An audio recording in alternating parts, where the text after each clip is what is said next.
तो यहाँ पर लोगों को बस ये उद्देश्य है समझाने का कि लोग समझे कि लॉकडाउन को उन्हें पालन करना जरूरी है। अगर नहीं करते हैं तो किस खतरे को वो दावत दे रहे हैं। चलिए अब रफ्तार के साथ खबरों के सफर पर चलते हैं। पीएम मोदी ने शुरू की ई स्वराज पोर्टल और स्वामित्व योजना। कहा यूपी समेत 6 राज्यों में स्वामित्व योजना लागू हो गई। स्वामित्व योजना से संपत्ति विवाद में हल आसानी होगी। स्वामित्व योजना गांव की संपत्तियों को ठीक करने का प्रयास है। सभी गांवों में की जाएगी संपत्ति की ड्रोन से मैपिंग। गांव के लोगों को दिया जाएगा एक मालिकाना प्रमाण पत्र। स्वामित्व योजना से बैंक से लोन लेने में भी आसानी होगी। शहर की तरह ही गांव में भी लोग लोन ले सकेंगे। फिलहाल 6 राज्यों में लागू की गई योजना। देश भर के सरपंचों से पीएम मोदी ने किया संवाद। कहा कोरोना ने सिखाया आत्मनिर्भर बनने का सबक। सभी राज्य जिले अपने स्तर पर आत्मनिर्भर बने। सरपंचों को पीएम मोदी ने दिया 2 गज दूरी का संदेश। कहा कोरोना से लड़ने में भारत के कदमों की हर तरफ तारीफ हो रही है। भारत का नागरिक झुकने के बजाय लोहा ले रहा है।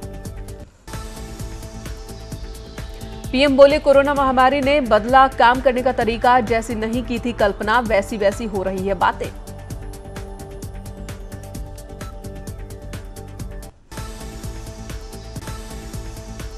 पीएम ने कहा मजबूत पंचायतों को आत्मनिर्भर गांव का आधार। जितना पंचायत मजबूत होंगी उतना ही लोकतंत्र भी मजबूत होगा।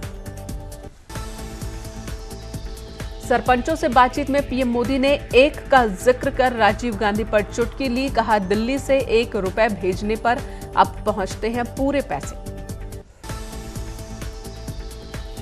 प्रधानमंत्री मोदी ने किसानों को किया धन्यवाद। कहा किसान और पशुपालक साथियों ने लॉकडाउन के वक्त देश को नहीं होने दी अनाज, दूध और दही, फल की कमी। पीएम ने कहा विश्वास से जीत सकते हैं लड़ाई। जनता को है खुद पर और व्यवस्थाओं पर भरोसा। सीएम त्रिवेंद्र सिंह रावत और पंचायती राज मंत्री अरविंद पांडे ने प्रदेश के सभी प्रतिनिधियों को दी राष्ट्रीय पंचायती राज दिवस की शुभकामनाएं। कहा पीएम मोदी का गांव के लोगों पर विशेष ध्यान, इसलिए गांव में भी लॉकडाउन का पालन हो। टीम 11 के अधिकारियों के साथ सीएम योगी ने की बैठक। 15 जिलों के नोडल अधिकारियों को जरूरी निर्देश दिए। कोरोना, लॉकडाउन और कम्युनिटी किचन को लेकर समीक्षा की। सीएम ने लॉकडाउन का हर हाल में पालन करने के निर्देश दिए। सभी जरूरतमंदों को खाना पहुंचाना प्राथमिकता में शामिल हो। सीएम योगी ने अधिकारियों को निर्देश दिए 20 से अधिक मरीजों वाले कैंप की निगरानी करेंगे नोडल अधिकारी। सीएम योगी आदित्यनाथ शाम 6 बजे मुख्यमंत्री जिलाधिकारियों के साथ करेंगे वीडियो कॉन्फ्रेंसिंग। प्रदेश भर के जिलाधिकारियों से कोरोना से निपटने की तैयारियों की समीक्षा करेंगे। उत्तराखंड में जुलाई 2021 तक डीए की बढ़ोतरी नहीं। कर्मचारियों पेंशनर्स को नहीं बढ़ेगा महंगाई भत्ता। जनवरी 2020 जून 2021 तक का नहीं मिलेगा एरियर। बीजेपी विधायक प्रकाश द्विवेदी की अनोखी पहल। गरीबों के लिए खोला Modi lunch centre. Modi lunch मिटा रहे गरीबों की भूख। बदायूं में पूर्व सांसद धर्मेंद्र यादव ने गुन्नौर विधानसभा के कस्बा बबराला में राशन बंटवाया। राशन सामग्री के पैकेट पूर्व विधायक रामखिलाड़ी यादव ने बांटे। इस पैकेट में आटा, दाल, नमक, तेल सहित अन्य जरूरी सामान। अल्मोड़ा में न्यूज 18 की खबर का बड़ा असर। खराब आटा का वितरण रोका गया। मंत्री रेखा आर्या के पति ने बांटा था एक्सपायरी डेट का आटा। बदायूं में बरेली के आयुक्त रणवीर प्रसाद समेत आला अधिकारियों ने हॉटस्पॉट का निरीक्षण किया। लोगों से पूछताछ की, उनकी परेशानी के बारे में जाना। सभी को लॉकडाउन पालन के निर्देश दिए। कासगंज में डॉक्टर ने सोशल डिस्टेंस बनाने को कहा तो भड़क गए लोग। डॉक्टर के साथ बदसलूकी की, जान से मारने की धमकी दी। पुलिस ने 3 नामजद समेत 50 के खिलाफ मामला दर्ज किया। फिरोजाबाद में महिला अस्पताल में नर्सों ने किया हंगामा। खुद को क्वारंटीन करने की मांग उठाई। प्रसूता के कोरोना पीड़ित रिपोर्ट सामने आने के बाद नर्सों का हंगामा। एटा के आसपुर कस्बे में कोरोना संदिग्ध को लेने गई एम्बुलेंस पर पथराव। एक स्वास्थ्यकर्मी घायल। पश्चिम बंगाल का रहने वाला बताया जा रहा था संदिग्ध। लखीमपुर में एक महिला सिपाही वतन के लिए ड्यूटी के फर्ज में अपने साथ बच्चे को भी लेकर पहुंच रही है। लोग इस महिला सिपाही की तारीफ कर रहे हैं। वाराणसी में युवा वैज्ञानिकों ने बनाया कोरोना अलर्ट अलार्म। 4 से ज्यादा लोग एक साथ खड़े हुए तो बज उठेगा अलार्म, खुद ही पुलिस को जानकारी देगा। उत्तराखंड के लाल कुआं से जिला बलिया के लिए पैदल जा रहे 16 मजदूरों को पीलीभीत के नकटादान चौराहे पर रोका गया। सभी की कराई गई जांच। अवंतीबाई कॉलेज में क्वारंटीन किए गए। कानपुर में डीएम और एसएसपी ने सब्जी मंडी और फल मंडियों का निरीक्षण किया। चकरपुर मंडी में सोशल डिस्टेंसिंग का पालन करने की हिदायत दी। व्यापारियों की कराई जाएगी रैंडम जांच। हाथरस के डीएम ने भीड़ वाली जगहों का वन वे निरीक्षण किया। व्यापारियों के साथ बैठक कर सभी से कोरोना से जंग लड़ने की अपील की। सहारनपुर में फल और सब्जी मंडी को हॉटस्पॉट इलाकों से हटाकर सिटी के बाहर ले जाया गया। एसएसपी दिनेश कुमार ने निरीक्षण किया। सभी को सोशल डिस्टेंसिंग के पालन के निर्देश दिए। पुलिस महानिरीक्षक झांसी सुभाष चंद्र बघेल ने ललितपुर झांसी की सीमाओं का निरीक्षण किया। बॉर्डर पर तैनात पुलिसकर्मियों को सख्त निर्देश दिए। क्वारंटीन सेंटर का भी निरीक्षण किया। हापुड़ का उपैड़ा गांव में ग्राम प्रधान ने कंट्रोल रूम बनाया। 64 सीसीटीवी कैमरे पूरे गांव में लगाए गए। बहराइच में एक लड़के ने बॉडी सैनिटाइजर मशीन बनाई है, जिसे बनाने में 5 से 10 हजार रुपए की लागत आई है। इस बॉडी सैनिटाइजर मशीन को अभी और अपग्रेड कर इसका इस्तेमाल जिला प्रशासन स्तर पर किया जाएगा। हाथरस में लॉकडाउन के चलते पुलिस ने एक महीने में 2420 वाहन सीज किए। 5.5 लाख रुपए जुर्माना वसूला गया। लॉकडाउन का सख्ती से पालन करने में हाथरस जिला रेंज में दूसरे नंबर पर रहा। हाथरस में श्रम विभाग में पंजीकृत श्रमिकों को दिए जा रहे हैं 1000 रुपए। पैसे लेने के लिए कार्यालय के बाहर लग गई भीड़। जिला श्रम अधिकारी लोगों को ऐप के बारे में जानकारी दे रहे हैं।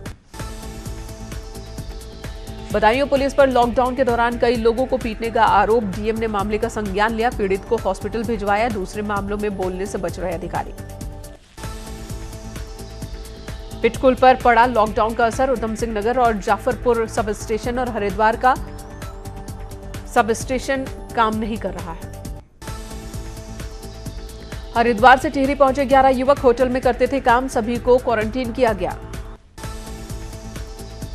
कोरोना के खिलाफ जंग में योगदान। शहीद की पत्नी ने 1 महीने की पेंशन दान में दी। पीएम केयर्स फंड में जमा कराए 60,000 रुपए। एसपी देहात ने थाना और चौकी प्रभारियों को दिए दिशा निर्देश। अपने क्षेत्रों में करें शांति बैठकों का आयोजन। रमजान के दौरान घर में नमाज पढ़ने की अपील की। अल्मोड़ा में न्यूज 18 की खबर का बड़ा असर। एसडीएम और पुलिस ने पूरे बाजार का निरीक्षण किया। बेवजह घूम रहे लोगों पर कार्रवाई की। 4 धाम यात्रा पर आने वाले श्रद्धालुओं ने कराई मई महीने की 900 से अधिक बसों की बुकिंग कैंसिल। परिवहन व्यवसाय को लगा बड़ा झटका। देहरादून में आटा मिल मालिकों का गजब खेल। लोगों की सेहत के साथ खिलवाड़। बिना पैकिंग डेट बैच नंबर के ही भेज रहे हैं आटा। लखनऊ में इंटीग्रल मेडिकल इंस्टीट्यूट में प्रोफेसर ने नर्स को धमकाया। आंख निकालने की धमकी दी। पीपीई किट मांगने पर गुस्से में आ गए प्रोफेसर। उत्तरकाशी में गंगा किनारे दिखाई दिया कचरा। गंगा को गंदा कर रहे नाले। गंगा विचार मंच ने वीडियो बनाकर सोशल मीडिया पर शेयर किया। हरिद्वार की हर की पैड़ी में गंगा जल की क्वालिटी A ग्रेड की हो गई है। देवप्रयाग से ऋषिकेश का पानी भी A ग्रेड का हुआ। उत्तराखंड में पहली बार गंगा का पानी, हर की पैड़ी का पानी A ग्रेड हुआ है। राज्य के 9 पहाड़ी जिलों में लॉकडाउन में मिल सकती है कुछ राहत। मैदानी जिलों में ढील मिलने के आसार बेहद कम। 27 अप्रैल को पीएम मोदी को प्रपोजल देंगे सीएम त्रिवेंद्र सिंह रावत। इस बार फूलों से होगी गंगोत्री और यमुनोत्री धाम की सजावट। स्थानीय स्तर पर उगाए गए फूल। गंगोत्री के लिए 500 दर्जन और यमुनोत्री मंदिर के लिए 300 दर्जन ग्लेडियोस फूलों की पहली खेप रवाना। उत्तरकाशी में जुड़ी संस्थान रिलायंस फाउंडेशन और रेणुका समिति जैसे संगठन कर रहे हैं लोगों की मदद। जरूरतमंदों तक पहुंचा रहे हैं राशन। किसानों की मदद कर रहे हैं संगठन। उत्तराखंड में बांटा जा रहा है लोगों को राशन। एफसीआई के गोदामों में पहुंच रहा है राशन। राशन पहुंचाने में दिन रात जुटे कर्मचारी। लॉकडाउन के बीच काशीपुर में शिक्षक राकेश भट्ट नागर की अच्छी पहल। बच्चों को पढ़ाने के साथ साथ सिखा रहे हैं सफलता के गुर। करीब 200 स्कूलों के छात्रों को निःशुल्क शिक्षा दे रहे हैं। देवीधुरा के ग्रामीणों ने खुद सड़क तैयार करने का बीड़ा उठाया है। लॉकडाउन में मिली छूट के दौरान गांव के युवा तैयार कर रहे हैं सड़क। श्रमदान के जरिए सड़क बनाई जा रही है। अल्मोड़ा में नहीं होगी पानी की किल्लत। जिला प्रशासन ने पेयजल आपूर्ति कराने के लिए टैंकर्स की व्यवस्था की।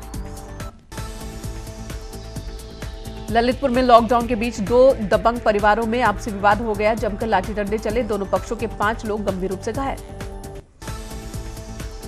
देहरादून में आशा वर्कर समेत तमाम कर्मचारी बने कोरोना वॉरियर्स। घर घर जाकर कलेक्ट कर रहे हैं डेटा। नेपाली नागरिकों की काली नदी पार कर नेपाल जाने की घटनाओं पर अब पिथौरागढ़ प्रशासन गंभीर। प्रशासन ने बॉर्डर इलाकों में पुलिस और एसएसबी की गश्ती बढ़ाई। साथ ही लॉकडाउन के दौरान किसी भी तरह की आवाजाही पर पूरी तरह से रोक लगा दी। आईआईटी रुड़की ने सैंपल लेने के लिए बनाई स्क्रीनिंग बूथ मशीन। मरीज के संपर्क में नहीं आएगा मेडिकल स्टाफ। स्वास्थ्य कर्मियों को नहीं पीपीई किट की जरूरत। आजमगढ़ के अस्पताल में जमकर उड़ाई जा रही सोशल डिस्टेंसिंग की धज्जियां। मरीज जो है वो नियमों का पालन नहीं कर रहे हैं। लखीमपुर खीरी में दुकान के मालिक ने सोशल डिस्टेंसिंग को मेंटेन करने का अनोखा उपाय निकाला। रोबोट कार के जरिए लोगों को कर रहा है जरूरी सामानों की डिलीवरी। कौशाम्बी में कोरोना महामारी से लड़ने में नन्हे मुन्ने भी पीछे नहीं। अपनी बचत पूंजी को पीएम केयर्स फंड में दान दिया। लॉकडाउन के बीच मुरादाबाद की पुलिस अकेडमी में 125 सब इंस्पेक्टर को दिलाई गई पद और गोपनीयता की शपथ। एडीजी राजीव कृष्ण ने सभी को शपथ दिलाई। कोरोना पर भारत वैक्सीन बनाने की राह पर आगे बढ़ रहा है। केंद्रीय स्वास्थ्य मंत्री हर्षवर्धन ने कहा, WHO गाइडलाइंस के मुताबिक देश इस दिशा में आगे बढ़ रहा है। केंद्रीय स्वास्थ्य मंत्री हर्षवर्धन का कहना है कि हमारी रोज 55,000 टेस्ट करने की क्षमता है। अब तक 5 लाख से ज्यादा टेस्ट हो चुके हैं। दुनिया के मुकाबले हमारी मृत्यु दर 3%। देश में अब तक 23,077 लोग कोरोना पॉजिटिव। 718 लोगों की मौत हो चुकी है। यूपी में 1510 लोग कोरोना पॉजिटिव। राज्य में अब तक जा चुकी है 24 लोगों की जान। आगरा में सबसे ज्यादा 336 केस सामने आए। केजीएमयू की लैब रिपोर्ट में 1 कोरोना पॉजिटिव। केजीएमयू में भर्ती 70 वर्षीय बुजुर्ग में कोरोना की पुष्टि हुई है। लखनऊ में 186 पहुंची कोरोना पॉजिटिव केसेस की संख्या। रामपुर में कोरोना के 3 नए पॉजिटिव केस सामने आए हैं। पहले से ही क्वारंटीन थे तीनों मरीज। बस्ती में मिले कोरोना के 3 नए केस। जिले में 23 हुई कोरोना पॉजिटिव